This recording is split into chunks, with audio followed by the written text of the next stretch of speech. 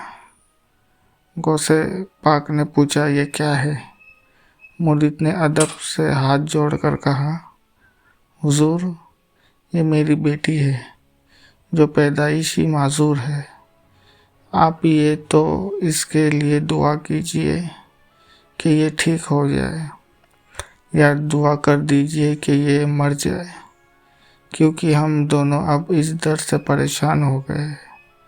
حضرت غوث پاک یہ بات سن کر مسکرائے اور اللہ کی بارگاہ میں دعا کی۔ پھر اس بچی سے کہا، کم بیوی اصلاح، یعنی اللہ کے حکم سے اڑ جا۔ بس جیسے ہی غوث پاک کے مبارک لبوں سے یہ الفاظ نکلے، وہ بچی فوراً اٹھ کھڑی ہو گئی۔ یہ منظر دیکھ کر دونوں میاں بیوی رو پڑے، خوشی سے جھوم اٹھے اور بڑے ادب سے عرض کیا، حضور، جب میں آپ کو دعوت دینے آیا تھا تو آپ کچھ دیر خاموش ہو گئے تھے، پھر دعوت قبول کی تھی، اس وقت آپ نے خاموشی کیوں اختیار کی تھی؟ اس پر مرشد کریم غوث پاک مسکرائے اور فرمائے، جب تم دونوں اپنے گھر میں مجھے دعوت دینے کی بات کر رہے تھے تو میں یہاں بغداد میں بیٹھ کر سب سن رہا تھا۔ مجھے معلوم تھا کہ تم مجھے کسی مقصد سے بلانا چاہتے ہو، اس لیے میں نے اللہ تعالیٰ کی بارگاہ میں خاموش ہو کر عرض کیا، یا اللہ، اگر تو نے اس بچی کی شفا میرے ہاتھوں میں رکھی ہے تو میں دعوت قبول کرتا ہوں۔